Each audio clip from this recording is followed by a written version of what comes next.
Welcome, everyone, to the Firing the Man podcast. On today's episode, Ken and I take a deep dive into our experiences at the Prosper Show in Las Vegas. Ken, what's going on, man? David, what's up? I'm happy to be here. Getting back from the Prosper Show a few days ago. It was amazing. I don't know about you, but I had a great time. It was really good just to be around people. This was the first conference since COVID that I went to. And yeah, it was an amazing event. It was a lot larger than the last one I went to. But yeah, so what do you think? What was your experience, David? Yeah, absolutely. So this was my first Prosper Show, and it was great. I will definitely be going back. And similar to you, this was my first in-person conference since COVID. And I'll tell you what, a Zoom conference is just not the same. And so it was great to shake hands with people and network and go out to eat and all the other things that go on at a conference. So in today's episode, we are going to, both Ken and I highlighted our top 3 takeaways from the conference. And we're going to be going through those and sharing our experiences. So let's get into it. Ken, what was your first key takeaway? Sure, absolutely. So like David mentioned, we're each coming to the table on this show with our top 3 takeaways to add the most value to listeners. So the first one that I'm going to go over is supplier terms. Speaker was Scott from the Northbound Group. So definitely want to give him credit. He was a super sharp guy. If you're an Amazon seller, you get pounded with people that want to offer you financing for your business, or maybe they want a percentage stake in your business, or Amazon's offering you financing, whatever. Like, there's money flowing into this business, right? And a lot of times I've experienced predatory lending, lenders that are doing 18%, 25%, just ridiculous interest on financing. And Scott's entire process here of like, hey, supplier terms is what he says is the best source of financing is supplier financing. And what he means by that is better terms. And so he put out an example, and when I put it onto paper, I was like, holy crap, that essentially your supplier is financing your business. Let me break it down really quick. So the terms that he kind of shared was 20% down, 30% 60 days after you ship, and 50% 150 days after you ship. And what that means is if you place your Q4 orders in August, September, you have 150 days after they ship the products to pay them. And so you're essentially not paying them until February, March of the following year. And so you have all of those Amazon pay cycles to get that money and to pay. We've talked about this on the show before, David, and it's like, we know that supplier terms are huge, but when it was broken out in this, it was amazing. I was like, yeah, you don't need any financing if you can get the supplier to agree to those terms. So how do you get to the better terms? And so Scott's advice was, you run a sales forecasting model for 3 months, 6 months, 12 months of your business for that supplier's products, and then you present it to them in like a story mode. And you break it down and say, hey, this is what we're forecasting, and then let them know, like, if we can agree on these terms, we're going to be able to order 3 times or 5 times this much. Otherwise, we can only order, let's say you're going to order 1,000 units, and if you say, hey, if you can agree to these terms, then we could order 5,000 units or 8,000 units. And so it's kind of a win-win between you and the supplier. And so that was one of my favorite takeaways from that. Absolutely. I would say in our businesses, the standard terms are 30% down and 70% when it ships. And so if you're doing sea shipping, that cash is gone, and you need to wait quite a long time to recoup that cash. And so Walmart is notorious for this with their vendors. They do 180-day. I've heard that. I've also heard 365-day terms. And so I really like that. And I think a lot of times people like to negotiate on unit cost, and there's a point of indifference here. And so I love that key takeaway. And Ken, you and I were talking earlier this week. We are going to put this into action in our Q4 ordering strategy. So I'm really looking forward to that. Yeah, absolutely. So David, what's your first key takeaway? So my first takeaway from the conference was there was a ton of aggregators. And if you would have asked me 2 or 3 years ago, what is an aggregator? I don't think I could have given you an answer.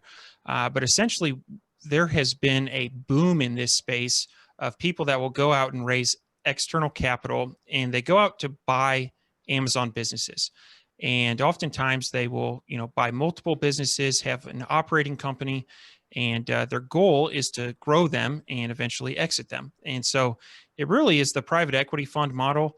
However, e-commerce, we just have to be different, so we call it something different, but it's the private equity fund model. So, in particular, there was a group of people that had some T-shirts on with a QR code, and above it, it said, "Refer a Amazon seller and get a Tesla." And essentially, what this company is doing is if you refer somebody and they end up buying that company, closing on it, they're going to buy you a Tesla, or they're going to give you $49,000 in cash, like the cash equivalent. So what this tells me is there's an influx between supply and demand. There is a great demand for Amazon businesses from all of these aggregators, but there's a limited supply. And that's why an aggregator like the one that is giving out Teslas is willing to offer up $50,000 for a referral. And, I really like this. I really like this as an owner operator of an Amazon businesses. There are people that are, essentially there's a large pool of buyers out there and they want to buy our businesses. And so I would expect that multiples are going to go up over the next couple months and even couple years. And I truly think that we're going to get the respect that we deserve in terms of higher multiples. There's always been an influx between brick and mortar and e-commerce companies. And we've went into a lot of detail on that on other episodes. But anyway, key takeaway, tons of aggregators, and super exciting for the industry.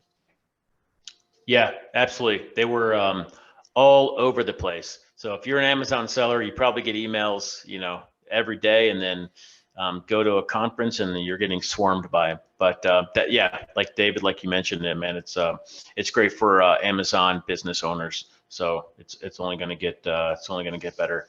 My number 2 is Amazon posts. And if you're not doing Amazon posts, then this is great. I'm going to share some details with you, some information that's going to help. If you are, maybe I would recommend, like what we're doing in our business, we're going to double down on Amazon posts.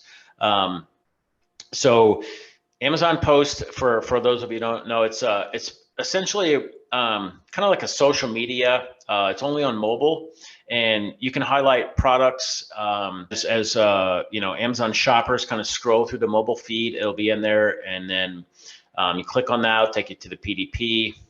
So that's kind of what a post is. So we've been running posts for a while, and some of the details I apologize, I don't remember the speaker's name, but she was great. Actually my number 2 and my number 3 are a credit to her, mysterious girl that I don't remember your name, but she was really sharp. So she recommends trying for over 500 clicks as like a goal per week. Per ASIN, that's high level.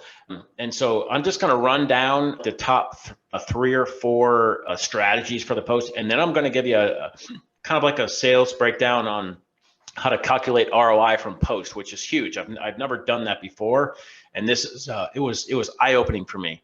So one of the number 1, choose a picture that engages the customers to click. And so not really clickbaity, but something that looks like, oh, that's interesting, let me click on that. Don't put a boring picture, just do something that there's something in there that will get the shopper to click on it. And also like David and I, we have multiple portfolio brands. And so on the post, try different images and different styles for the different brands and for the different product lines to see what's the best fit. Because what's a good fit for one product line might not be a good fit for another one. So test those out. And a next level tip is you can use, I believe it's up to 10 or 20 ASINs per post.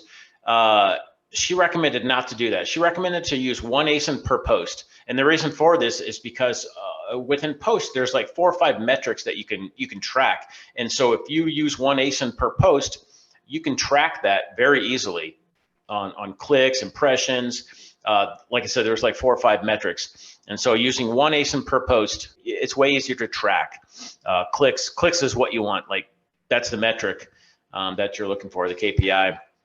And then finally, there's a little bit of math here. And so whenever I thought about this, and she was like, okay, this is basically free advertising minus time, labor, whatever you used for posts. This is huge. And so $1 cost per click. So CPC, if you're running Amazon advertising, let's just say for this example, it's $1 CPC for a click. If you do 100 clicks per ASIN per week. So let's say the goal is no more than 2 posts per ASIN per week. She's like, anything other than 2 posts per ASIN is kind of spammy. So 2 posts, 100 clicks per ASIN per week. And if you have 20 ASINs, that's 2,000 clicks, right? That is $8,000 worth of free advertising. I'll say it again. So $1 CPC, $1 a click, you get 100 clicks per ASIN, and you have 20 ASINs. That is $8,000 of advertising a month for free, minus the the time or labor or whoever's working on your posts. That's huge. And so brings me to my next example, putting a little bit more numbers to that. If you have a $25 product with a 20% conversion rate, that equals 400 sales per month, which is $10,000. So that's $10,000 in added revenue per month. And you take the $8,000 worth of advertising off of that. So that was huge. When I put those numbers together, I'm like, I reached out and said, hey, David, we're doubling down on posts. So over to you, David. What's your number 2? So international expansion was a really hot topic of conversation. One thing I really noticed was that there was a ton of vendors there. Some people that did foreign exchange, some people that did translation services. There was all kinds of people all focused on international expansion. And Ken, this is something that you and I are right in the middle of, going into Germany and the UK. And so this is something that I think Amazon is making it easier for sellers to go into international markets. And one thing that I love about this is your reviews come with you. So if you have a nice moat of, say, 10,000 reviews, and you go into the UK, on day 1, you're going to have that 10,000 review mark. And the other thing I would say is, if your goal is to exit these companies, the pool of buyers goes from, say, in the US, 330 million people to 7 billion, right? It's now a global company, and you're more diversified. And so we obviously really like this idea and are pursuing it right now. But the amount of services that are out there to kind of do some hand-holding along the way, it really shows that this is a big movement in the industry.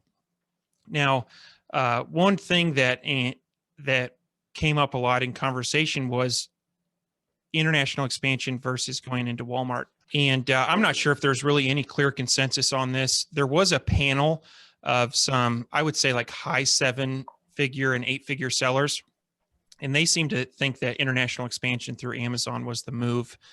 That said, I am maybe a contrarian. I believe that Walmart and the WFS is just in its infancy, maybe the second inning of a baseball game. Walmart has one of the best logistics companies in the world. They have brick and mortar stores all over. And so they are positioned much better than, say, like an eBay or an Etsy to take market share. And so I'm calling it right now.